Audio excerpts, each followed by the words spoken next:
नमस्कार दोस्तों, स्वागत है आपका हमारे चैनल पर, जहां हम आपके लिए लाते हैं प्रेरणादायक कहानियां और जीवन बदलने वाली शिक्षाएं।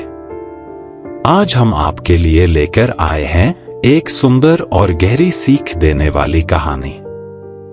यह कहानी एक साधारण कंकर की मदद से हमें यह समझाती है कि जीवन की समस्याओं और चिंताओं का हल कैसे पाया जा सकता है। इस कहानी के माध्यम से आप सीखेंगे कि कैसे वर्तमान में जीने से हम अपने मन के बोझ को हल्का कर सकते हैं और आंतरिक शांति पा सकते हैं। तो चलिए बिना देर किए इस प्रेरणादायक यात्रा की शुरुआत करते हैं। अगर आपको यह कहानी पसंद आए तो वीडियो को लाइक और शेयर करना न भूलें और चैनल को सब्सक्राइब करें ताकि आप हमारी हर नई प्रेरणादायक कहानी का हिस्सा बन सकें। एक बार की बात है, एक शांत गांव था जो हरे भरे पहाड़ों और चमचमाती नदी के बीच बसा था। उस गांव में अर्जुन नाम का एक बुद्धिमान बौद्ध गुरु रहता था, जो अपने गहन उपदेशों और सरल परंतु जीवन बदलने वाले समाधान देने के लिए प्रसिद्ध था।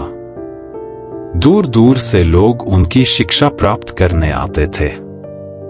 एक दिन विजय नाम का एक थकाहारा यात्री गांव में आया, जो चिंताओं और परेशानियों से बुरी तरह घिरा हुआ था। उसने सुना कि अर्जुन गुरु कठिन समस्याओं का हल बताने में सिद्धहस्त हैं। विजय ने उनसे मिलने की इच्छा प्रकट की, यह उम्मीद करते हुए कि शायद उसकी समस्याओं का समाधान मिल जाएगा। विजय ने गुरु अर्जुन को नदी किनारे ध्यान में लीन पाया।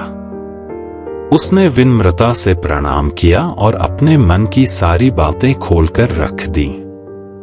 अर्जुन ने ध्यान से उसकी सारी बातें सुनी और फिर कुछ क्षणों के मौन के बाद बोले, विजय, मैं तुम्हें एक दिन में 99% समस्याओं का हल बताने वाला काम दूंगा।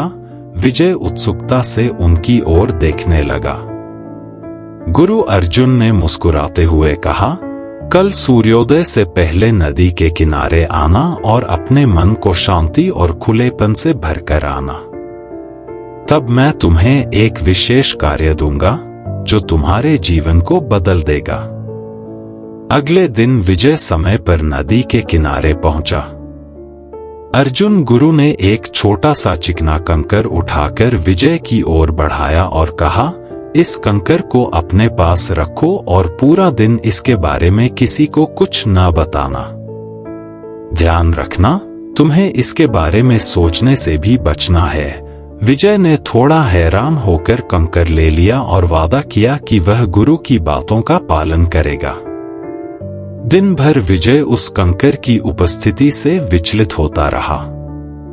जितना वह इसके बारे में न सोचने की कोशिश करता, यह उसके मन में और भी अधिक जगह बनाने लगता।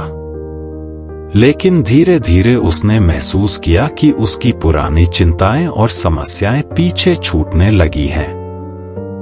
कंकर, जो शुरू में उसे एक बोझ जैसा लगा था, अब उसे एक शांति देने वाला प्रतीक प्रतीत होने लगा। उसने पाया कि वह वर्तमान में जीने का आनंद ले रहा है, अपने आसपास की सुंदरता को देख रहा है और छोटी छोटी चीजों में खुशी ढूंढ रहा है।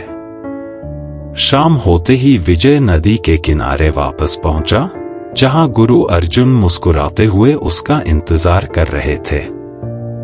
विजय की आंखों में आंसू आ गए। उसने कहा, गुरुजी, यह कंकर एक बोझ भी था और एक आशीर्वाद भी। इसने मुझे सिखाया कि कैसे अपनी चिंताओं को छोड़कर वर्तमान का आनंद लेना चाहिए। गुरु अर्जुन ने सहमति में सिर हिलाया और बोले, विजय, यह कंकर हमारी उन चिंताओं और डर का प्रतीक है जिन्हें हम बेवजह अपने साथ ढोते हैं। तुमने इस कंकर की उपस्थिति को स्वीकार किया, पर इसे अपने मन पर हावी नहीं होने दिया। यही सच्ची शांति और माइंडफुलनेस है। विजय ने कृतज्ञता से सिर झुकाते हुए कहा, धन्यवाद गुरुजी, इस अमूल्य सीख के लिए। मैं इसे हमेशा याद रखूंगा। अर्जुन मुस्कुराते हुए बोले, याद रखना, हमारे जीवन की 99% समस्याएं हमारे मन के डर और चिंताओं से उत्पन्न होती हैं। यदि हम वर्तमान को गले लगाना और अनावश्यक बोझ छोड़ना सीख लें, तो हमें शांति अपने भीतर ही मिल जाएगी। उस दिन के बाद विजय ने गुरु की शिक्षा को अपनाया और अपना जीवन पूरी निष्ठा और समर्पण के साथ जीने लगा। अब वह जान चुका था कि सही माइंडफुलनेस और संतुलन से जीवन की समस्याओं का समाधान संभव है। यह कहानी हमें सिखाती है कि हमारी ज्यादातर समस्याएं हमारी चिंताओं और डर से उपजती हैं। यदि हम उन्हें स्वीकार कर लें, लेकिन अपने मन पर हावी न होने दें, तो हम शांति पा सकते हैं। कंकर की तरह हमें अपने जीवन के बोझ को पहचानना चाहिए, लेकिन उन पर केंद्रित नहीं होना चाहिए। वर्तमान में जीना, माइंडफुलनेस का अभ्यास करना और अपनी आंतरिक क्षमता को पहचानना ही जीवन को सरल और सार्थक बनाता है। जीवन की चुनौतियों से न घबराकर यदि हम हल्के मन और स्पष्ट विचारों के साथ आगे बढ़े, तो हम अपने सपनों को साकार कर सकते हैं। दोस्तों, यह कहानी हमें सिखाती है कि समस्याएं अक्सर हमारे मन की उपज होती हैं। अगर हम अपने डर और चिंताओं को छोड़कर वर्तमान में जीना सीखें, तो जीवन सरल और आनंदमय हो सकता है। तो कैसा लगा आपको यह संदेश? हमें कमेंट्स में जरूर बताएं। मिलते हैं अगली कहानी में।